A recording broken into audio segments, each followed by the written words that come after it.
Olá pessoal, tudo bem? Mais um vídeo aqui no canal Pensando Sociologicamente. A gente vai continuar hoje com a leitura do livro Resistir com Fé, do Instituto Tricontinental, fazendo aí algumas reflexões sobre o protestantismo e por que a gente tem que ter um diálogo muito constante, muito positivo para com os protestantes.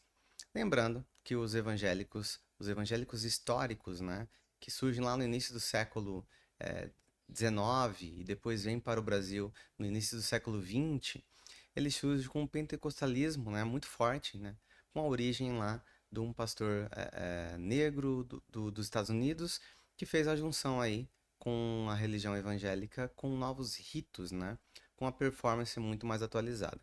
Chega-se ao Brasil o pentecostalismo, né, com aquelas religiões históricas, né, com as religiões, denominações religiosas evangélicas históricas, pentecostais, que muito pouco diferem em relação ao catolicismo. Tem ritos, né, e práticas muito próximas do catolicismo, entretanto são diferentes. E aí chega no Brasil, e agora a gente tem um neopentecostalismo, que é muito diferente, é muito mais com pregadores ali, utiliza-se a mídia, utiliza-se tentativa e erro, até chamar mais a atenção dos seus fiéis, etc. Mas a gente vai ver agora a leitura que a gente parou, a gente estava verificando as ondas, né, pelas quais passaram aí o pentecostalismo aqui no Brasil. Vamos fazer essa leitura a partir da cartilha Resistir com Fé, do Instituto Tricontinental. Sou o professor Miro Santos, vem comigo, tamo junto. E aqui a gente vai sempre discorrendo sobre a sociedade de educação e a complexidade do real. Tá bom? Vem comigo.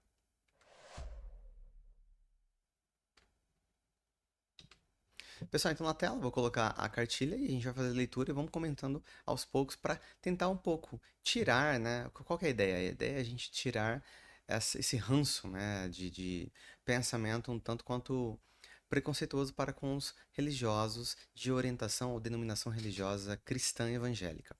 Por quê? A gente sabe da teologia do domínio, a gente sabe dos ataques e perseguições para os direitos humanos, a gente sabe os ataques contra as religiões de matriz afro-brasileira, né, de matriz aí espírita, candomblé, umbanda, algum tipo também relacionado às religiões dos povos indígenas, os seus ritos, ao catolicismo também, então, aos ateus, aos agnósticos. A gente sabe que tem toda uma gama de perseguições para com essas categorias, esses grupos sociais.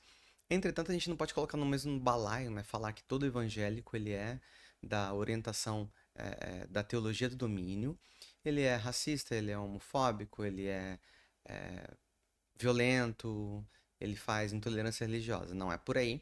E não é por aí que a gente vai tecer e costurar um bom diálogo para com os evangélicos.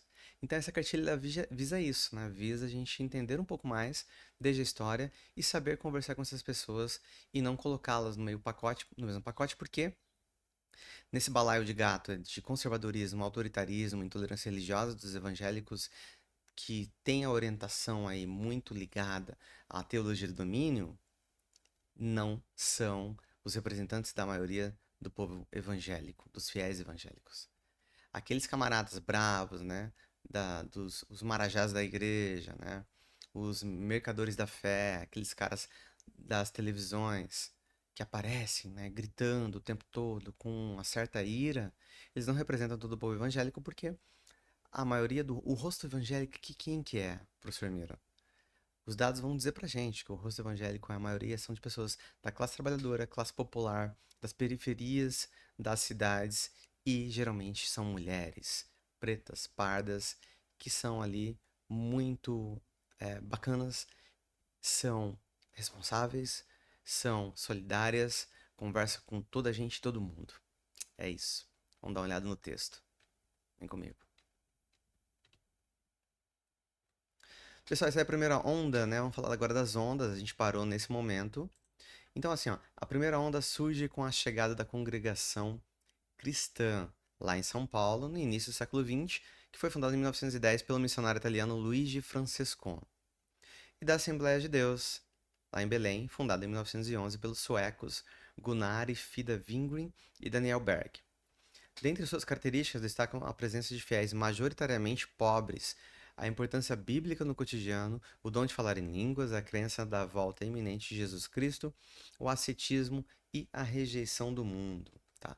Lembrando que o ascetismo religioso seria aquele controle disciplinador dos corpos, ter controle de finanças, não gastar, não aceitar ali e ser é, levado, né, às vontades, ao desejo da carne, etc e tal. Não, você tem que ter uma disciplina, tem que ir à igreja, tem que ter esse ascetismo, essa disciplina religiosa para com sua vida também.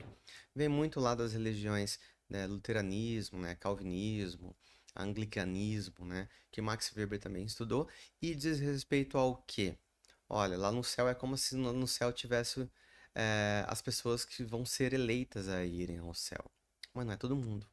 Então, para que você possa ser eleito, faça por onde tenha seu controle, sua disciplina, seu então chamado ascetismo, tá bom?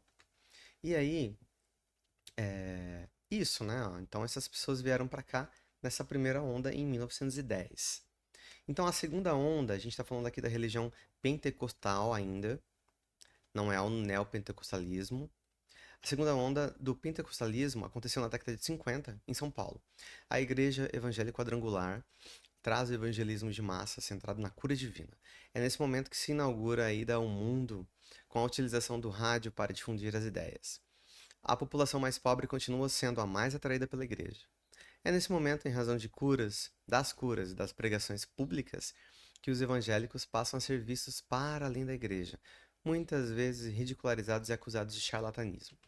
Então é isso, né? As pessoas começam a usar a indústria cultural, então se apropriam do rádio, começam a utilizar essa linguagem de massa, linguagem que chega, né, às várias fontes aí, aos vários ouvidos, na verdade, né? E começa também a sair um pouco do escopo do interior da igreja, você vai para a rua, vai para a praça, vai para grande, grande encontro, né? Um grande culto. Então a igreja do Evangelho Quadrangular, isso aí na década de 50 começa a ter essa ação. Bom, e aí temos a terceira onda, que é que muitos chamam de um neopentecostalismo. São as religiões neopentecostais. Vou colocar aqui uma corzinha. Ela se inicia na segunda metade dos anos 70, ganha força nas décadas de 80 e 90 e se expande nos anos 2000 e segue crescendo até os dias atuais. Então, desde a da década de 70, essa onda neopentecostal surge com muita força e vem subindo, vem crescendo muito, vem tendo muitos fiéis, muitos adeptos, que são chamados aí os adeptos, né, os crentes da religião neopentecostal. Então a gente tem como a principal, né, a Igreja Universal do Reino de Deus, que é a IURD. Ela é uma das que tem muito destaque. Vou colocar aqui de azul.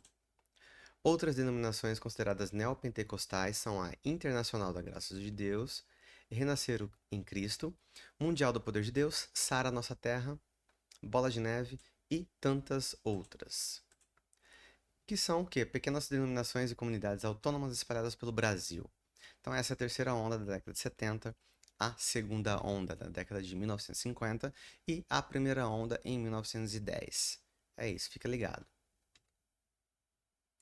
É preciso sublinhar que o neopentecostalismo não supera as ondas anteriores, dado que a Assembleia de Deus se mantém como a maior denominação evangélica do país.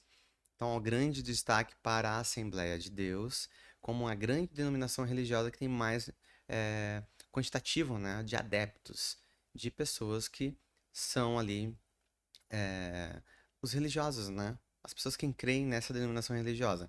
Então, o neopentecostalismo, apesar de estar em grande ascensão, ele não figura como a maior denominação religiosa no país, haja vista que a gente tem aí a religião pentecostal, né? Que é as religiões evangélicas históricas que vieram para o Brasil lá atrás. Então, a Assembleia de Deus, eu vou grifar aqui, é preciso sublinhar que a Assembleia de Deus se mantém como a maior denominação religiosa do país. No entanto, é necessário percebermos as formas e os graus de alcance desse último movimento, dado a intensa visibilidade nos grandes meios de comunicação, que culminaram em uma ampliação nos espaços institucionalizados de participação política. Podemos destacar figuras como o bispo Edir Macedo, R.R. Soares, apóstolo Estevão Hernandes e o pastor Silas Malafaia e o bispo Valdemiro Santiago. Então esses aí são os que figuram, né, como grandes aí representantes, grandes líderes evangélicos neopentecostais que utilizam muito bem a igreja de massa, aquela igreja na televisão, a igreja do rádio, a igreja de grandes templos. Eles utilizam isso muito bem e chegam em todas as casas. Então são considerados aí os principais desse movimento, tá? De ampliação dos espaços institucionalizados de participação também. E agora a gente tem a pastora Damares Alves, apóstolo Rina, pastor Marco Feliciano, apóstola Valnice Milhomens, pastora Cassiana, entre outros. Alguns dos quais, né, tem muito aqui, muita participação, muita influência política. Se a gente for falar de Marcos Feliciano, Bispo Edir Macedo, Valdomiro Santiago, a própria Damares Alves, que foi ministra, né, do Bolsonaro, a gente sabe que essas pessoas são muito influentes, elas acabam trazendo aí aquela chamada teologia do domínio, né? De você entrar nas camadas do poder institucionalizado com ações e práticas e ritos que são representados e difundidos pela sua denominação religiosa. Então, o que pode e o que não pode, a questão do bom comportamento ligado aos ritos, começam a ser levados para a população em geral a partir dos espaços de poder. Essa é a teologia do domínio. Edir Macedo, R.R. Soares, Estevão Hernandes, Silas Malafaia, Valdemiro Santiago, Tamara Alves, Marco Feliciano são as pessoas que encabeçam isso aí com muita contundência, tá bom? Bom, alguns pontos devem ser sublinhados acerca dessa explosão neopentecostal na década de 90. Ela coincide com o avanço das políticas neoliberais introduzidas no continente em algumas teologias que corroboram para o fortalecimento de tais políticas. Então, assim, a gente tem, né, a teologia da prosperidade, que eu vou falar há pouco, que ela é muito forte e corrobora com isso. Você faz por onde? O empreendedorismo, você depende de você, você não vai depender de ações das políticas públicas, ações do Estado. Haja vista que a década de 70 e 80 foi um período de crise, recessão. E também Margaret Thatcher, lá na Inglaterra, Ronald Reagan, nos Estados Unidos, eles encabeçam o neoliberalismo, que é uma concepção que retira garantias sociais, retira o estado de bem-estar social, retira e diminui ações do Estado para com as populações. E as populações elas ficam à mercê do quê? De si próprias. E aí entram com muita força as religiões neopentecostais aqui no país, fazendo essa ponte, tá? Então a gente vai entender um pouquinho mais por que essa teologia da prosperidade ela é muito forte. Vamos dar uma olhada.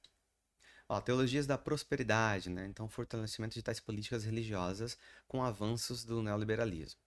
A teologia da prosperidade, acumulação de bens materiais como sinal de bênção divina. Ser filho de Deus é sinônimo de vitória, que é a questão da glória. E da guerra espiritual. Então, a gente tem essas duas, ó. Você tem uma guerra e vou colocar aqui de outra cor, porque o azul já tá, né? Vou colocar de amarelo. Você tem uma teologia da prosperidade, que é essa defesa de que você tem que vencer na vida. E tem a guerra espiritual, a ideia da destruição de todo o mal que impede as bênçãos da prosperidade, guerra contra potestades do mal, normalmente vinculadas às religiões de povos originários e tradições africanas, se misturam à conjuntura neoliberal. Então começa a ter esses ataques, né? Ataques a religiões afro, umbanda, ataque ao candomblé, ataque às vestimentas das pessoas, ataque a qualquer tipo de secularismo, e aí o desenvolvimento de políticas ligadas aos direitos humanos, a abertura às pessoas que são diferentes, a diversidade, LGBTQIA+, a abertura às religiões afro e também às pessoas que não são religiosas, a abertura à ciência. Tudo isso é muito criticado pela essa nova conjuntura neopentecostal. Então é tudo ligado ao mal.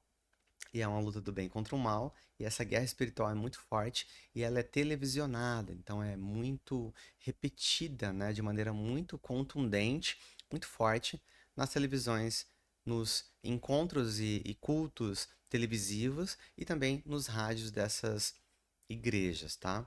Então se mistura tudo com a conjuntura neoliberal, a gente vê que a coisa começa a ficar muito forte. Bom, teologia do domínio, né?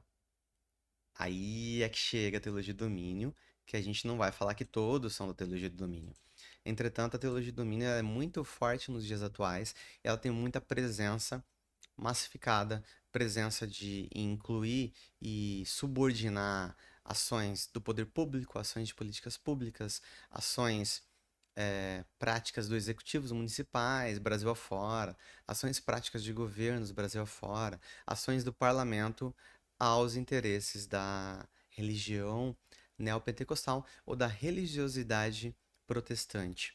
Então, isso é a teologia do domínio, que é muito forte, só que ela não significa que todos os fiéis são da teologia do domínio, ou são autoritários, ou são intolerantes. Então a gente tem que começar a separar o joio do trigo. Se tem líderes espirituais evangélicos neopentecostais que são da teologia do domínio, a gente tem que entender e conversar muito bem com os fiéis que eles são subordinados a esses líderes. E eles não são os líderes. Então é muito bom a gente fazer essa separação. Bom, teologia do domínio ou reconstrucionismo, que surge nos anos de 1970 nos Estados Unidos e que busca a reconstrução da teocracia. Então é isso, gente, ó. É o poder ligado à religião, né? Que tel, Deus, cracia de força, poder, né? Então, o poder ligado à religião seria mais ou menos o governo, né, religioso, o governo de uma ordem religiosa, teocracia, que ela ataca muito o secularismo. O que é o secularismo, né?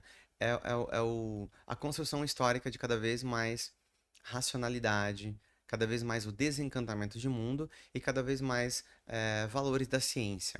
O secularismo entra em contradição, em oposição à teocracia.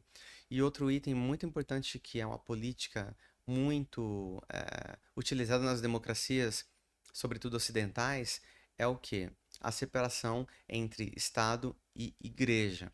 Essa separação é a laicidade do Estado. Um Estado laico quer dizer que tem um Estado-nação de soberania, um povo, uma organização em relação aos poderes que não depende da religião. Essa teologia de domínio, ela vai contra o Estado laico. Ela quer defender a sua religião ou a religião de uma denominação religiosa. Isso é muito perigoso porque a própria ideia de você ter e ser admitido como um evangélico ou alguém de alguma denominação religiosa, ela é muito difundida e muito aceita a partir da laicidade do Estado. Você só pode ser um religioso de uma matriz neopentecostal porque você tem aí as vantagens e os privilégios de um Estado laico, que ele não é de uma religião só. Imagine se fosse só o Estado da religião católica, por exemplo. Você não poderia ter outra denominação de matriz africana, ou evangélica, ou protestante, etc e tal. Ou você poderia não ser da Umbanda, você não poderia ser do Espiritismo, ou professar aí um credo, sei lá, hinduísta ou budista. Não poderia. Como a gente está no Estado laico, a Constituição diz, olha, todas as religiões são aceitas, a gente tem uma diversidade religiosa, a gente é contra a intolerância religiosa. Então você pode fazer seus trabalhos na, na, no culto, né, evangélico, você pode fazer suas ações, seus trabalhos no culto de matriz africana, você pode também, inclusive, não ter religião nenhuma, ser agnóstico ou ateu. Agora, quando essas pessoas da teologia de domínio, ela pregam a teocracia, é um tiro no pé. Porque você vai ter aí qual que vai ser aí o líder espiritual que vai dominar? Qual que vai ser o Deus que vai dominar? Se você escolhe um, você está eliminando e deixando os outros de fora. Então isso é muito perigoso. Dentro dessa multiplicidade dos movimentos evangélicos, suas negociações, contradições e pertences, podemos distinguir três grupos que servem para a compreensão acerca dos evangélicos e para as estratégias do trabalho de base. Então aí a gente tem os evangélicos conservadores, tá? E aí a gente tem aí, né, Milton Ribeiro, né, Damares Alves, né, alguns outros. Tem os evangélicos em disputa, né, que é um grupo, né, que estão aí muito ligado a uma abertura secular, né. Eles não são, não reproduzem a forma conservadora de vida. É um muito disputado, né. E tem os evangélicos progressistas, né, que é um grupo que é mais companheiro, é mais camarada, está ligado aí às ideias progressistas, à inclusão social, à diversidade, à diminuição da desigualdade social, não é ligado à teologia do domínio. Então a gente tem esses grupos, né? A galera da disputa, a galera dos evangélicos progressistas e os evangélicos conservadores, que a gente vai falar no próximo vídeo, na próximo vídeo aula aqui comentado sobre a cartilha, né? Resistir com fé, trabalho de base com os evangélicos. Vem comigo, valeu? Obrigado, gente. Obrigado por você me acompanhar até aqui. E vamos sempre pensando na sociedade, a educação e a complexidade do real. Valeu e até mais.